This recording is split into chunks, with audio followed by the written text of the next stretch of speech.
Max Sterling, welcome to LarpMix.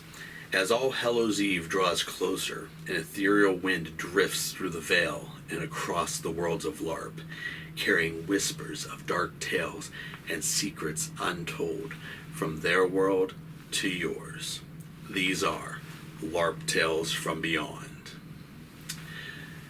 Well, I see you're new to this ship and new to my crew, so let's go ahead and see what we can find for you to do. We had to stop here momentarily because it seems like we're having some knock from down in the engine room. So we're just going to sit here for a minute off the side of the shipping lane, see if they can figure it out. There may be some power losses, but don't worry, this type of stuff happens all the time when you're running cargo vessels like this. Myself, I'm an ex-military man, bought this vessel as surplus. I think it was an old destroyer, but I don't know, it's been so retrofitted for hauling that it barely resembles the ship it once was. Anyhow, let me take a look here real quick and see what we have going on. And you say you haven't really served on ships before. That's fine. The important thing is that you fit in with the crew, that I like you, and that when we get to the starbase, I'll give you an evaluation. Starbase Wolf 434. Okay, so you know what? That's interesting. Look at the date here. It's almost All Hallows Eve, and we're in shipping lane 17. That reminds me of a story.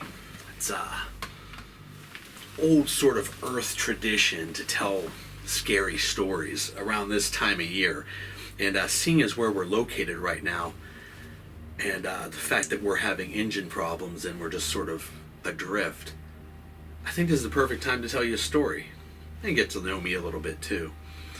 So, yeah, this will be fun because there's nothing else happening right now. So, a while back, and I forget, it was a bunch of years ago, it was right after they passed the procreation laws, right after they banned procreation. I remember that distinctly because that was a very tough time for a lot of people. And it turns out that there was this kid, and I guess he was new to hauling cargo, and he had just borrowed a ship from somebody, his father or something, who he was, leasing it or had some sort of loan on it or something, and he was hauling cargo, and this was, I guess, his first or second run, but he knew his way around a ship, so he had started this little business, or was trying to anyhow. Now, because they just passed the ban on procreation, he decided to take his girl with him. I think it was she was a Veruvian or something. I forget exactly, but anyways, the story goes she was, a knockout, and he takes her with him because back in those days, right after the ban and before the Cloning Acts and all that stuff were passed, a lot of people would stop sort of off of the shipping lanes and, do their thing while they were transporting goods, and then they could always burn the hyperdrive to make up for the lost time later, or they could, feign navigational issues or whatever it took to buy them the time to have their fun. So, Jerry, can I get the lights back, please?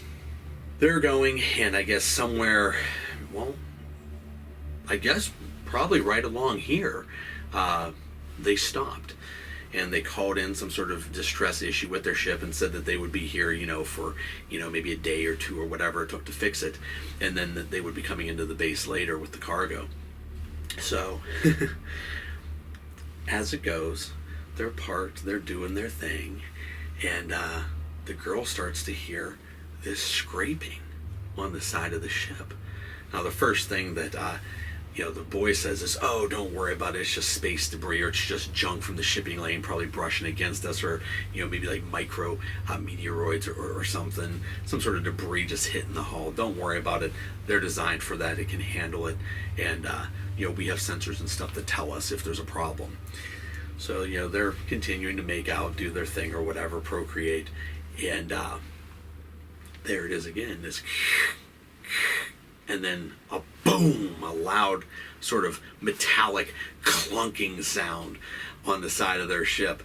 So finally she says, "You have to go look at it. You have to go look at it. I can't do this if, with all that noise. You have to go see what it is." So, begrudgingly, he goes down to check it out. So while he's doing that, she's sitting up here and she decides to, power the ship back up, turn on the radio, and start seeing if there's anything going on in the area, see if there's any chat, whatever it is that kids do.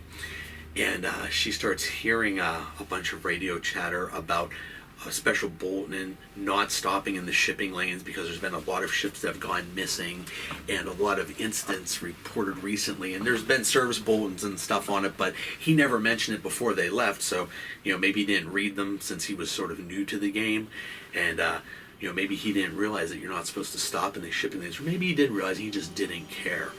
But either way, she starts getting a little freaked out by it because he's been gone for a while. She still hears sounds sort of echoing through the ship, and now she's starting to hear salvagers and some other guys chime in on the radio. Hey, I heard that they found ships that were drifting over into the other shipping lanes. It seemed like they came from lane 17, and when they cut into them, the entire crew was just sort of ripped to shreds. The entire inside of the ship painted with blood, just gore everywhere. The ones that still had life support intact, just rancid and repugnant smells, and just tales of just horrifying, just gory mutilations. And clearly not caused by any sort of drones or automated crewmen or any sort of explosive decompression or anything like that. This was something organic that had been done to them. Whether the crew did it themselves or whether something else did it is unknown. But all the ships had a telltale sign of scrapes or laser burns on the side of the hull where whatever it was had come into the ship, did its thing, and then left the ship. Now, of course, that's the unofficial story told by these salvagemen and other cargo haulers and stuff. There's no official news report on it. But this is what she's hearing as she's sitting here waiting for him to come back, just sort of, towering herself into this just sort of insanity of what could be happening. And by the way, how long has he been gone? Wow, where is he? What is happening down there? So just as she goes to open the door. Engineer, can you get the lights on telling a story here? To go down to look for him. Boom! The door explodes, and there he is. So he says, I went down and looked. I didn't see anything down there. He's like, but you're right. We should get out of here because this cargo is going to be late. Maybe on the way back we'll do something because I'm concerned. I keep hearing the sound. Maybe something is banging into us, and I don't want to lose the cargo or have any sort of damage done to the ship. It could be the engine. I really hope it's not, but if it's the engine, I don't want to get cut out here adrift. I'd rather be back at the base getting it fixed. So they agree to leave. So he starts powering the ship up, but the engines aren't pulling the ship. It's almost as if he's hauling something, a bunch of freight containers or something. The ship's it doesn't have the power that it should, and it seems to be listing towards one side. So finally he just says, the healthy, gives it full throttle and hits the hyper boost, and loud bang, crash. But the ship continues on. So as the story goes, they pull into the starbase, and he tells the dock master, the harbor master, hey, everything's good. I want to get this cargo unloaded, but, it's having some trouble with my ship. Let's go ahead and have a mechanic come up so we can take a look at it and see if we can figure out what the problem is. So, mechanic comes up. They go out to look at the side of the ship, and there, hanging from the side of the ship. Engineer, can you get the lights back on, please? Is a rusty, crusty, ancient magno-coupler with a piece of the arm attached and a bunch of hoses drifting in space, disembodied from whatever it was connected to, and right alongside the hull, a bunch of scratches and laser scores where something had been trying to get in. Now, is it just a story? Who knows? But from what I understand, obviously someone came back and told this story, and to this day, every once in a while, they'll still find ships adrift in other lanes that were traveling in 17, and something happened to them. The hulls are blown out, the crews are completely missing. Now I'm sure a lot of the stories have been embellished, and who knows what really happens. Maybe there are pirates or whatever in this vicinity, but all I know is this is definitely the wrong place to be stopped for any extended period of time. Yeah, don't be freaked. I'm just telling the story because that's what it is. It's close to All Hallows Eve. You tell creepy stories. It's fun. So, if you're going to be a crewman on this ship, you're going to have to get used to a lot of creepy stuff. I mean, I like to tell these scary stories. The crewmen like them. I mean, we're in space. You're going to see a lot of weird stuff. You're going to see a lot of questionable stuff. And you're going to see a lot of people lose their minds. So, just don't let that story bother you too much. I wonder what that clanking was.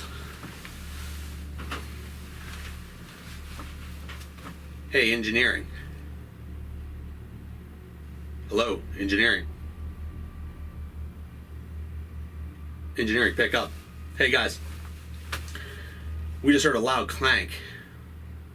Can you let me know what that status is down there? I want to make sure that the ship is running. Guys, hey, we got cargo to haul here.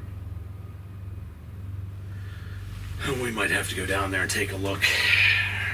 But maybe they just can't hear us because of all the noise. Or maybe it's something else. As always, adventure on.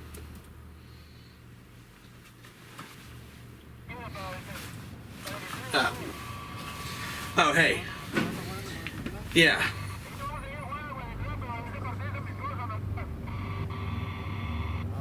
Alright, yeah, I just wanted to make sure that the engines were working fully. Can't have any trouble like last time. Hey, listen, why don't you go ahead and put this thing on silent run mode? Yeah, no. I went full power to the magnocoupler. Can't afford to lose another one. Right. That's right, stealth run. Just bring us right up alongside. Business as usual.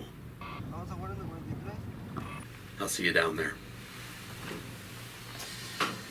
So listen up, kid. Looks like you're gonna learn how things really work out here in space. And since it's All Hallows Eve, like I said,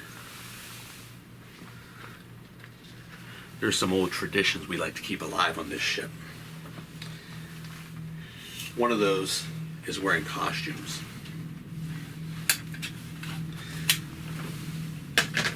Oh, don't worry. When we get over to the other ship, I'll make you one. In the meantime, you better decide whether you want to be a part of this crew or not. Now, where's my slasher? There we go. Oh, I love this shipping lane. But fear not, for it is just a tale of my world, and hope that my words were the only thing crossing through the veil from my world to yours. Jerry, can I get the lights back?